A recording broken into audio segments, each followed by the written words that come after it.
I'm always looking for game deals, and this time I turned to PlayStation because PSN has got massive deals live right now with discounts up to 92%. I'm going to start this list with Rainbow Six Siege X because this game just refuses to die. Even years later, it's still one of the most intense multiplayer shooters out there, and you probably already know that. This isn't a run and gun game at all. Every match here is just about planning, sound, positioning, and teamwork. What I personally like is how tense every round feels. One wrong move and you're out. The operators all feel different, and learning maps actually matters. At €9 for the Elite Edition, this is a long-term multiplayer game you can keep coming back to. Then we have this awesome RPG game, which I find underrated. It's called Kingdom Come Deliverance, and it's not for everyone, but if it clicks, it really hooks you for days and months. You play as Henry, basically a nobody, and the game makes sure you feel that way at the start. Combat is slow and awkward at first, which I actually like because it makes progression feel earned. The world feels real, dirty, and grounded. There's no magic, no dragons, just medieval life. At €7, especially for the Royal Edition, this is an insane amount of content. Then we got this not-so-serious wrestling game, and that's kind of the point. WWE 2K Battlegrounds is fast, arcade-style action-packed wrestling with huge jumps, ridiculous moves, power-ups everywhere. I like this way more for couch play than solo grinding because of my dumb friends who laugh at stupid stuff non-stop. You just pick characters, jump in, and have fun without worrying about realism. At €7, it's perfect for quick sessions or playing with friends who don't even watch wrestling. Then we got this game called Wildgate, which is a smaller game, and you can feel that, but it has a nice atmosphere to it. It's more about exploration and mood than constant action. You're moving through strange environments, dealing with combat here and there, but mostly just soaking it in. This is the kind of game I play when I don't want something stressful. It's not loud, it's not trying to overwhelm you. For €8, it's a decent pickup if you like quieter experiences. Then, for those who love karting, we got this awesome game called DreamWorks All-Star Kart Racing, and this one is very clearly aimed at casual players and younger audiences. It's got DreamWorks characters, bright visuals, simple controls. It's not Mario Kart, but honestly, for PlayStation, there aren't many kart racers anyway.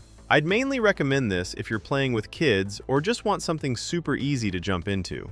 At €8, it does its job. Then we NBA 2K Playgrounds 2, which is another pure arcade basketball. It's no simulator, no realism, just crazy dunks, flashy animations, and fast-paced matches. What I like is that you don't need to know basketball rules to enjoy it, and I really think you shouldn't because that way it's more fun. It's very pick up and play, especially for couch multiplayer. At €6.2, it's great for quick competitive fun without the stress of full NBA sims. Now, if you are looking for something a bit more serious, we got Ad Infinitum, a psychological horror game, and it's more about atmosphere than jump scares. It's set around World War I, and the environment slowly twists into something really unsettling.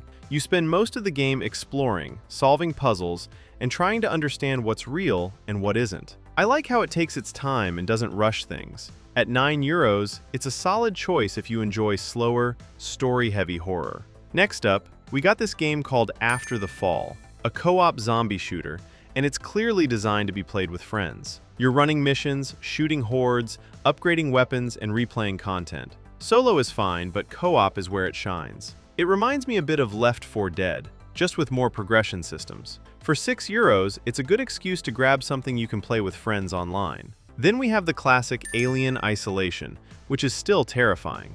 In this game, you're not fighting the alien, you're surviving it. Most of the game is hiding, listening, and slowly moving through environments while the xenomorph hunts you.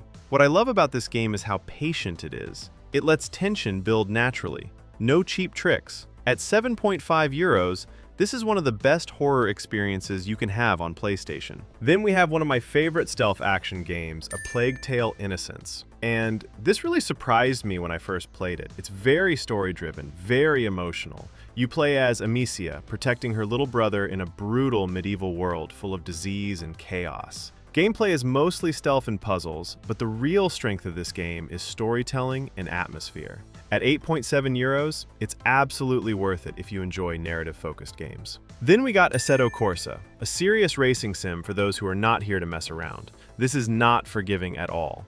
You're learning tracks, managing braking, understanding car physics. I wouldn't recommend this if you just want arcade racing, but if you want realism and that super hardcore driving mechanics that take real time to master them, this is one of the best. At 6.2 euros, it's a great deal for sim racing fans. Then we got this kind of indie title called Ashen, which is a Souls-like game, but much quieter and more minimalist. The world feels empty and mysterious, and the combat is slow and deliberate. I like how it doesn't over-explain anything to you. It kind of lets you have at it any way you like. You just explore, fight, and figure things out on your own. At 8.2 euros, it's a nice alternative if you've already played the big Souls games. Then we got one of the most popular and kind of different AC game, Black Flag. It's still one of my favorite Assassin's Creed games. You get to sail the seas, upgrade your ship, fight naval battles, and that's where this game really shines, you know? The assassin stuff is fine, but the pirate fantasy is what really carries it. For 6.3 euros, you're getting a massive open-world game that still holds up really well. Then we have Back 4 Blood Standard Edition, which is an action-packed, fast, and very co-op-focused zombie shooter.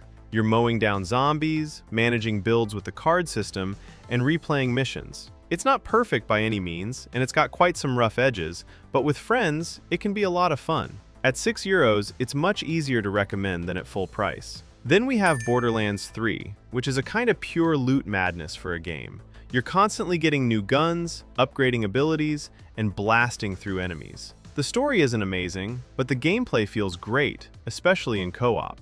At 6 euros, it's ridiculous value for how much content you actually get. But guys, this isn't it. If you are interested in more deals like this, make sure to hit that subscribe button and just leave a like.